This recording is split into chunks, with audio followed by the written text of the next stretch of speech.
We are all tied up 1-1 here in our first best of 5 of the night. RRR took their first win in HGC, but Cho'Gall fought back there with BlossoM taking their second win on the hero, bringing his win rate to a 75% flat. That almost looked like it's so easy to win Braxis map with that team comp. I can't believe we're talking about Cho'Gall all game long, and they've actually won the game in, I guess, less than RRR couldn't even hit 10, so less than 9 minutes. I think it was like 6:30 or 7. It was pretty fast. So we're going into Tomb of the Spider Queen. This will be the map pick of BlossoM. So we're gonna go into another smaller one here, actually. And this is their favorite too. Yep. They always prefer this map when they have the map choice.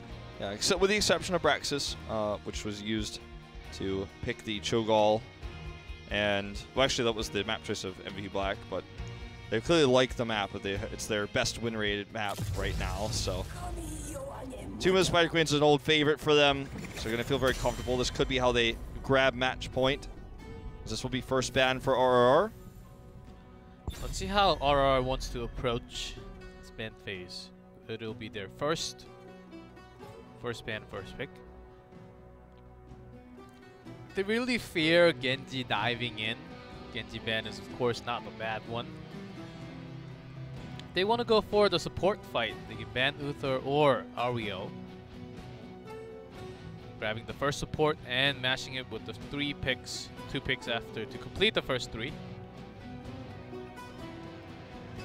A lot of time spent here on this first ban. So feels like a little bit of hesitation coming out for RRR. It's also because they barely ever play the Haka. And oftentimes more, BlossoM will actually choose the Haka over lots of others, other than Anubarak, of course, right now in the meta. So they have a lot to consider. It's also their hero pool somewhat that's affecting it too. Okay, first ban Anubarak for RRR. And BlossoM, let's see if they leave Genji open.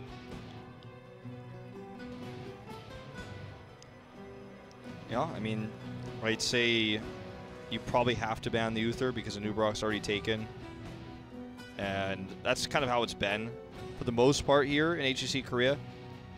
Ariel, though, is being hovered. Yeah, BlossoM, especially because with his shot calling in, he's a support, I think that's affecting a little bit more too.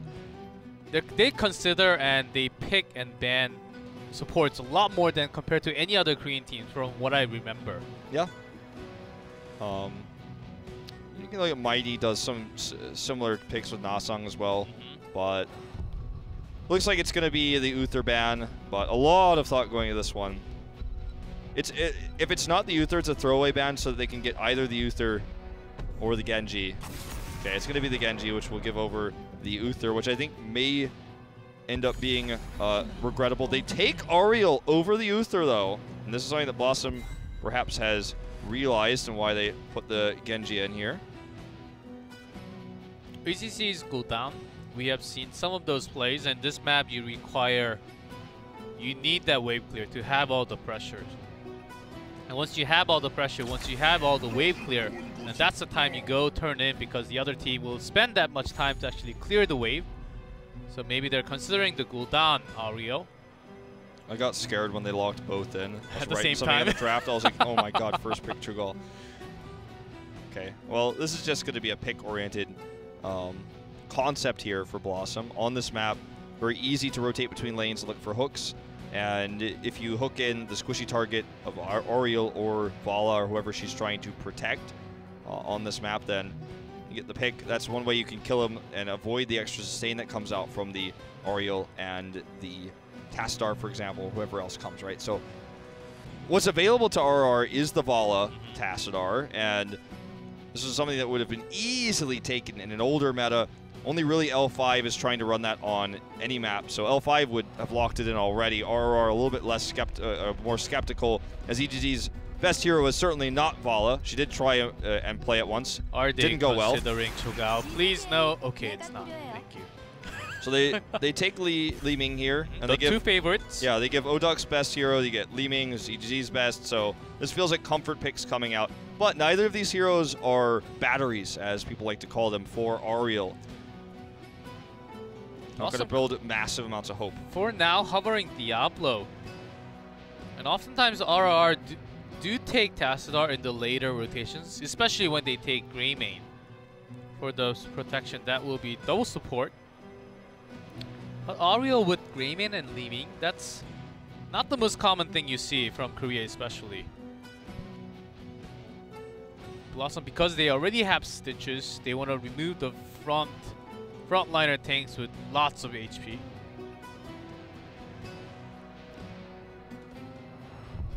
Well, holding on to that Diablo for a while here. Tassadar is definitely the more reasonable pick, I'd say. The Diablo pick is pretty surprising. The Diablo pick might be telling of what they're going to pick as their main DPS. They're worried the Diablo might counter it.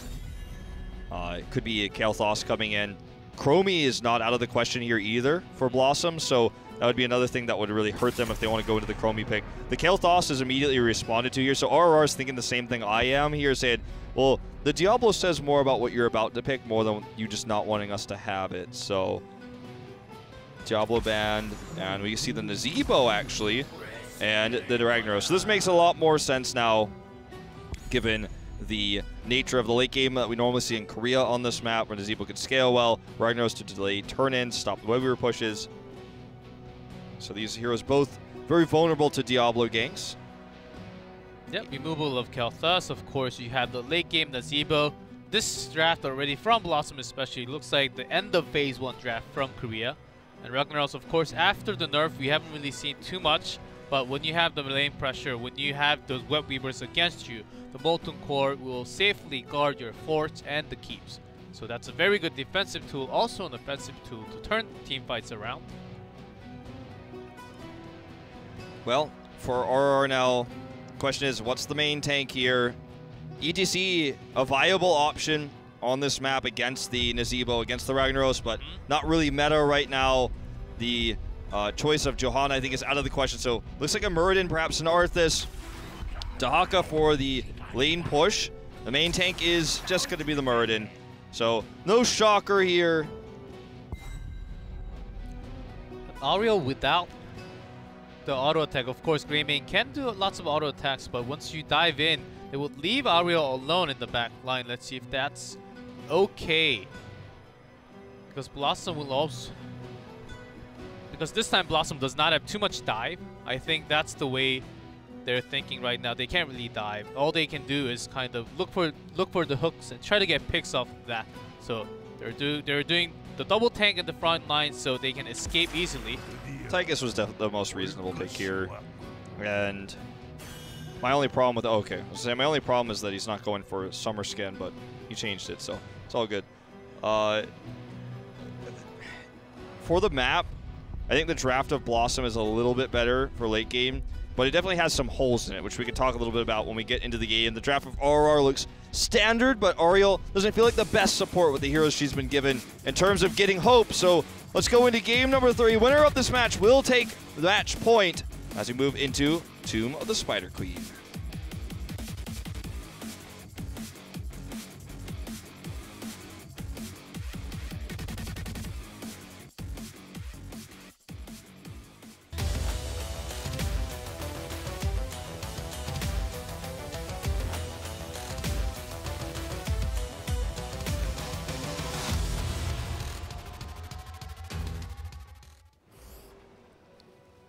In blue, BlossoM. It is Wiz on Malfurion, Gondar on Stitches, Mora on Ragnaros, Dudu on Tychus, and No Chat on Nazebo.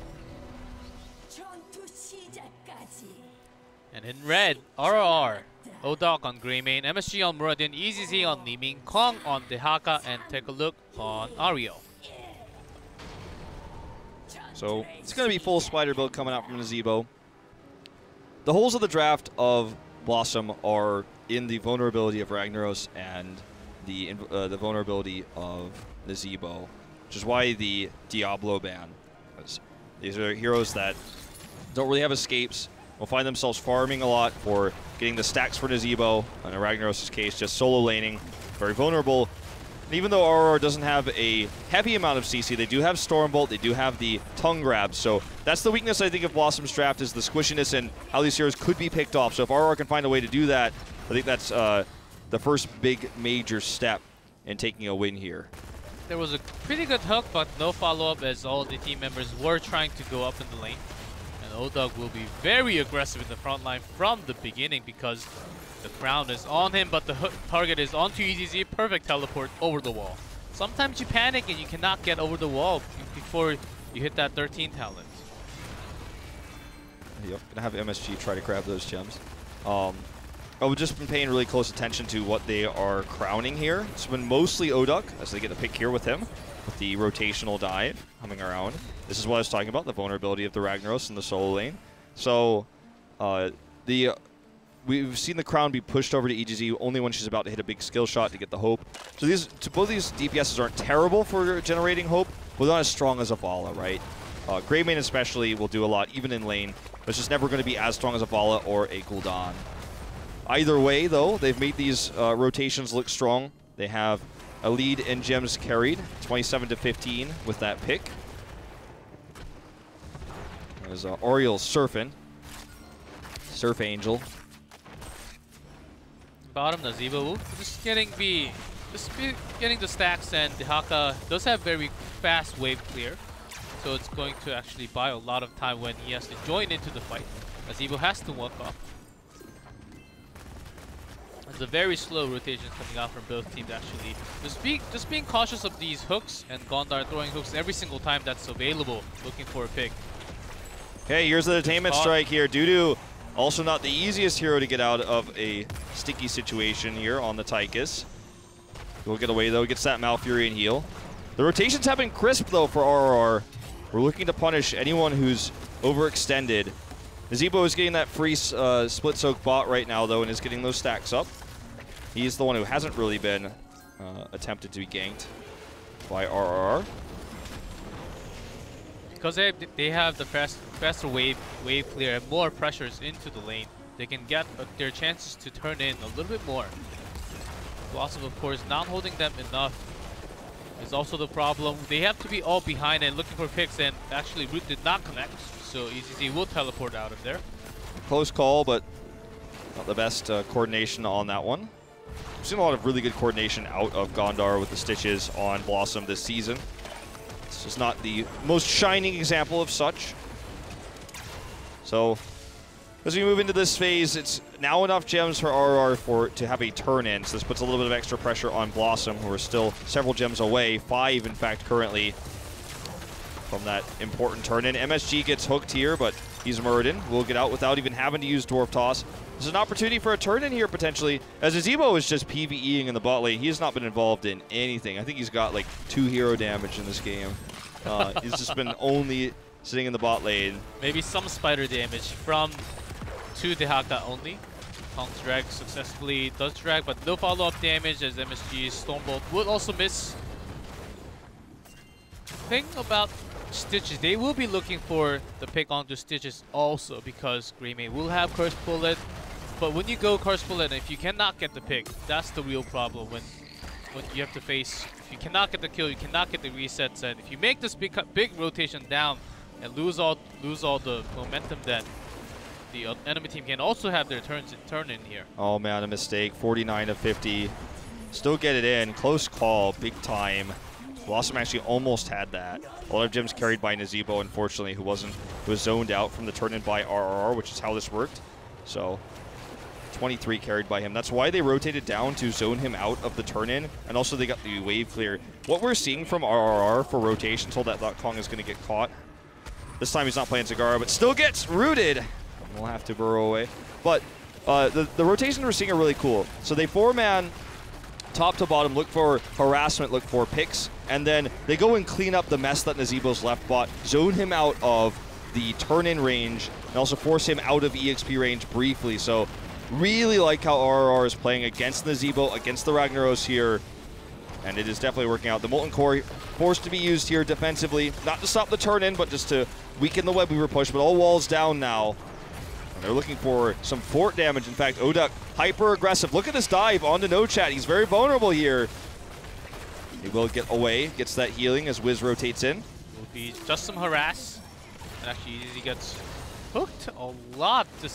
Not just this game, starting from game number 1. Gondar's having such great hooks, but just not the perfect follow-ups. And if they can actually get picks onto Li Ming before the fight, BlossoM's gonna take the win on the team fight every single time. Yeah, absolutely.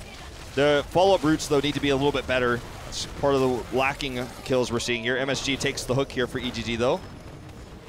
Looks to use a detainment strike here to escape. Nicely done, Tekaluk with the save play there. It was actually quite complex what we just witnessed. BlossoM will be able to get their first turn in, though, during all of this commotion. They're behind in EXP, but they were able to make this happen pre-10. And this should actually catch them up. There's going to be a brief moment where they don't have it, but they'll have the Web Weavers, and then this should kind of normalize the game from here. In fact, the top wall still standing. Did not realize that was up. I thought that was down. Definitely put them to 10. Helping hand saves Tutu out of there. And dragged Wiz on the other side. Not the best positioning when you have to be saving your own teammates. These hooks have just not been that great, and when you're getting outperformed on a Stitches in terms of hook accuracy on major targets by a Dahaka, you know something has gone wrong. So level 10 is up here. And everything is pretty normal. Waiting to see if it's the Disintegrate or the Wave of Force here for Li Ming. Both options viable. Or Disruption and Escape when you get hooked. The extra DPS can help secure a kill on these squishies, the Ragnaros, the Nazebo, and Tychus. Yeah, she may actually be waiting for the Gorge, and I think she will lock in Wave of Force now because of the Gorge. Nope, There's a Gorge. too late. Not on the EGG, though. Does commit in here, though. Tekaluk has Aegis. Disintegrate the Twilight on one. One target. Silences one. Tekaluk will go down. Good enough here for them to turn this fight. The Gorge was pretty impactful. The Aegis being used early was a problem. And they will back away. Still maintaining an EXP lead. Webweaver push not that major, but the bigger thing here is the double Webweaver. More actually not coming over here for the turn-in, so they're not going to get it. Oops, miscounted. Wanted to go get the cap. They definitely could have had another turn in there had he been there with the 8 gems he's carrying currently.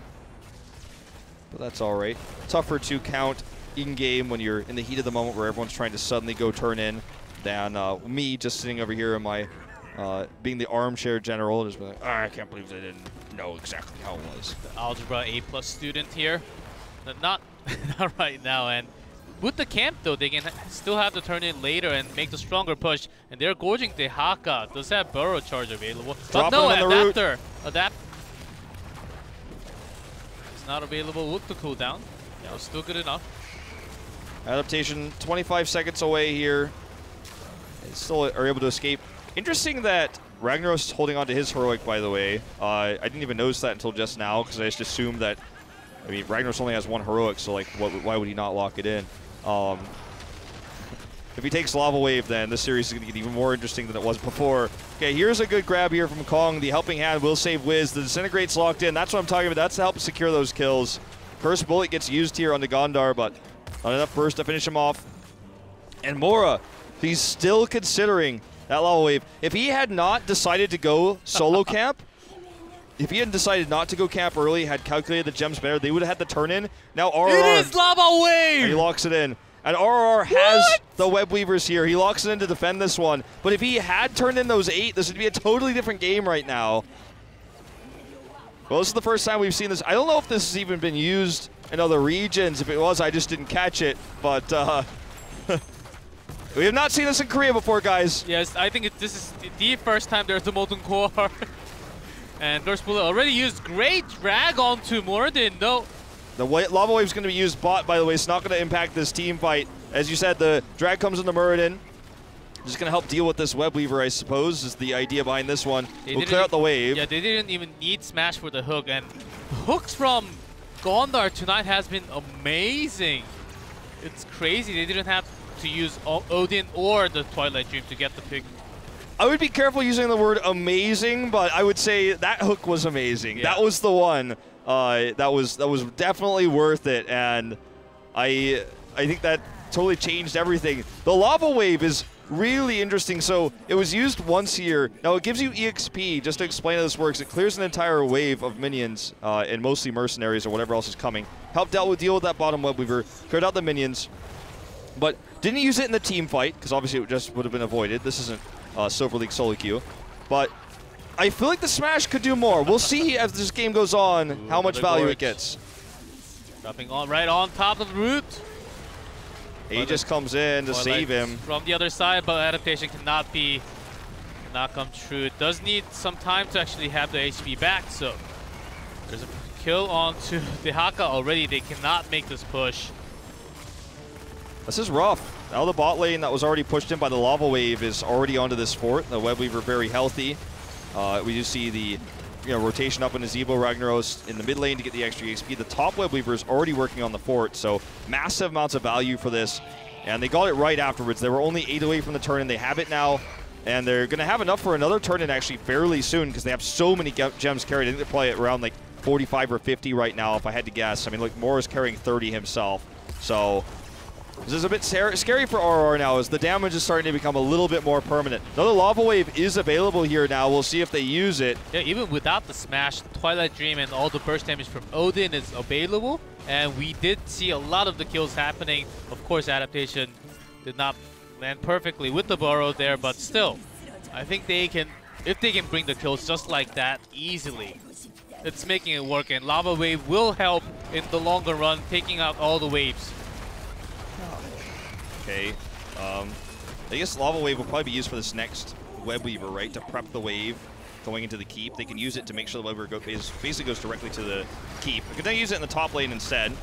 To have the extra pressure they have, to the top. Yeah, and they have 4 gems off a turn. Like I said, they were pretty close to being in that last exchange. This does not affect structures, by the way. So just they're losing gems, though.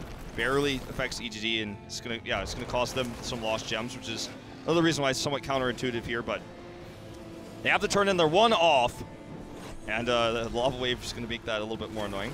The other thing about Lava Wave, too, is it can help prep you for a turn-in like this, but if you use it on other maps, for example, it makes it harder to soak that wave, soak that lane, because then you have to be in greedy positioning to actually go get that EXP. Gonna nab it here as we see Fishing Hook coming out here at level 16 for the bigger picks. Considering how well he has been grabbing, and also helping Hand to grab his own teammates for the help. Yeah. Has been really big help for the team entirely. They're looking to take down this fort so that the Ragnaros can go into Molten Core to have a stronger push if they want to. Now the top push is going to go basically directly to the keep wall, so will the mid because they prepped it. The bot minion wave makes this a very scary Web Weaver attack now. MSG on the other side of the wall here. Does have Dwarf Toss though, so there's waiting to use any hooks here onto better targets. Look at the Siege Giant's already really helping out. The Web Weaver comes in now, and they're going to rotate away. They're not going to try to force a fight here. They're only 1 level up.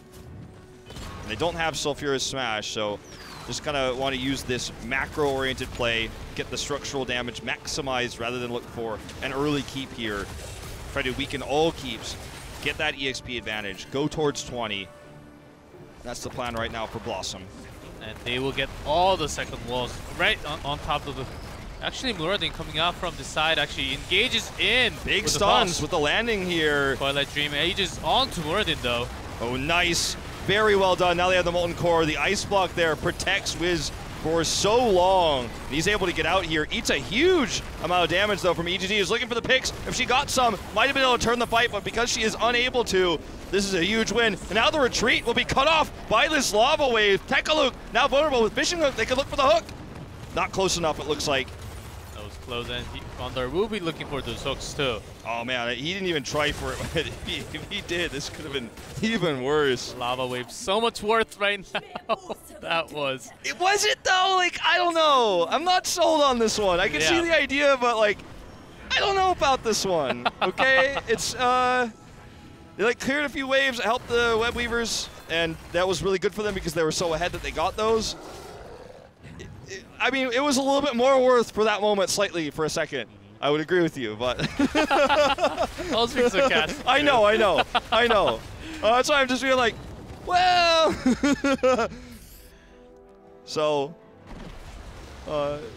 Dudu is doing some dance moves down here as he gets ready for the neutral cap. And Kong gets isolated again. There's a helping hook onto Mora so they can escape.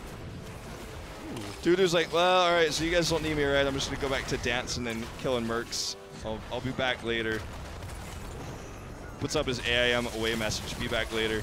Helping in once more. First bullet onto Wiz and Twilight Dream for the save. Sick ice block again with the amazing Twilight Dream. Unfortunately, this is still a 5v3 because of the camp attempt in the bot lane. They committed to it. There was some hesitation, but at the end of the day, they decided to actually continue to grab that. We'll see how much value it garners here as BlossoM is still able to, you know, retreat there and get away. Remember, if that was a 5v5 with that Twilight Dream and the ice block, it would have been pretty good. Still, the 5v3, not good enough for them there. Daka's going to go deal with the minion wave bot, and they do have enough for a turn-in. 7 carried right now, make that 9 of the 5 required. They can catch up a lot of the XP because all the forts are still there. If they get all the structures, then this by 16 minutes, the Web Weavers will be much stronger now. So they have the chance to actually catch up to all the way to 20. They will be closer to it if they get all the forts down. Another lava wave onto the top. Yeah, this is going to kind of push this top Web Weaver back and obviously keep the lane kind of always back there. Still can't kill structures, can't damage structures at all. Another hook here with the Gorge they commit this time. We'll see the root dropped here, so Gondar's just going to turn around and trap him in here. No, doesn't get the root though. Yeah, doesn't get the root either. And MSG actually escapes with the Dwarf Toss, gets the landing stun there. So that was pretty good turnaround there. Lava Wave makes the top push weaker, but as you guys can see on the minimap, not really stopping this from getting down to the keep wall. It's so important that RR didn't lose any keeps. That's what keeps this game so close. If they lost the keep, we'd be in a different scenario. But now they had the Web Weaver push. They have the split push with the Haka bot. And they're going to get 21st, actually, in a twist of this game, the change in momentum, the change of a lead. If they want to go all-in hook with the Gorge, you have to communicate with the team. Do you have the Twilight Dream? Can we kill if I Gorge onto Morden, onto the Haka, which is very tanky? And it seemed like the communication was off for a second. If with the Twilight Dream, I think that could have been a kill for sure. And that would have made it so much easier for them to clear these Web Weavers. I think because of that reason, Aurora caught all the EXP, and here's the kill onto Stitches once more. This was a disaster. This is a... I'll use the T word. Lava Surge. I'll say terrible decision by Gondar. He goes in, pings his teammates like, why aren't you coming over to, I have a Gorge, why aren't you coming over to capitalize on this? Without knowing on the minimap and also listening to comms of his teammates that the entirety of RR was rotating down. If BlossoM came in to try to get that pick on the Gorge target, they would have been wiped because RR had the perfect angle to come in and engage on top of them. So, you know, that move there to be aggressive with the Stitches was the incorrect one. He pays for it with his life. And yeah, as you said, the upgrade to Lava Wave, the Lava Surge at 20. Is this going to be the game changer? Is this going to be what brings BlossoM back into the game now, down a keep? We'll Not so sure. Of damage to the boss, I guess. Yeah. Because boss cannot, it's AI and he cannot just escape from the lava wave. The boss is smarter than most people I play with in Hero League against Raw Life. It will just walk through it. It won't walk backwards at the exact same movement speed and maximize the lava wave damage. So I guess the boss has that going for him. He's like, oh, was there a lava wave just there? He was lucky too because the boss stopped moving in it to maximize its damage by like 0.5 seconds. There's an extra charge to it, so he can use it once more if he chooses to, and hooks another onto Muradin. Gorgeous Muradin again. Mora very low but does not get killed. Okay, it's going to be the double here. See if they can capitalize on this. Here comes the Twilight Dream and turn around everything here. The Molten Core here gets the stun, and this is an overextension by RR. Second Lava Wave comes out. Oduk is in trouble. This looks like it's going to be the complete team wipe here, and as they say, the throws are real. That's going to go all the way to the core. That means that they can just easily go over, take the keep. There's no boss available, but it's just going to be a march across the victory line here. The victory lap for BlossoM will be taken as they walk straight over to the keep. No minions here, except the new wave. It's going to be a massive wave of minions coming for BlossoM onto the core. 30 seconds left on death timers here. They probably just walk right up, slap it, and say, all right, we took match point. That was a close call. I'm glad they committed into our Molten Core there. The Twilight Dreams all game long, really good for Wiz. The double gorge there at the end, also removing them from the team fight. And RR just went way too hard, overextended themselves, and BlossoM will take match point here on their map pick, Tomb of the Spider Queen. Well done. Gondar almost lost the game because of overextending a little bit. We could see, not just from that moment, from a lot of the moments that we were explaining, their communication was very off actually. When they had to go for the picks, it was not really completed. RR could have pressed the advantage on that, but at the end, Gondar coming back and he made the super play, eating multiple targets and perfect time for the Twilight Dream and the Molten Core. They had everything together to turn that fight around, and RR I think they got caught off guard a little bit at the end. Some people say that game wasn't clean. Some people would call it hot. A clown lava party, I think is what they say. A clown fiesta. Yes. Some people might say there's a lot to learn, and I think that if you go back and watch that game, that's the best way to take a look at it. Is there were positioning mistakes, there were talent, build, perhaps interesting decisions. Using that caster I word, you've got some weird movements on the map, then the overcommitment there on the keep. It was a dirty game, G-Cliff. It was not clean. That was not the game I can go, wow, these two teams are just going back and forth at each other. They're so evil, even in skill. This is top level. This was messy. There was definitely mud flung on both sides, but at the end of the day, BlossoM wins the fight that matters there in the end under the keep as the boss goes down. Twilight Dream was good. The Gorge was good. It was gorgeous, as they say. So now we're going into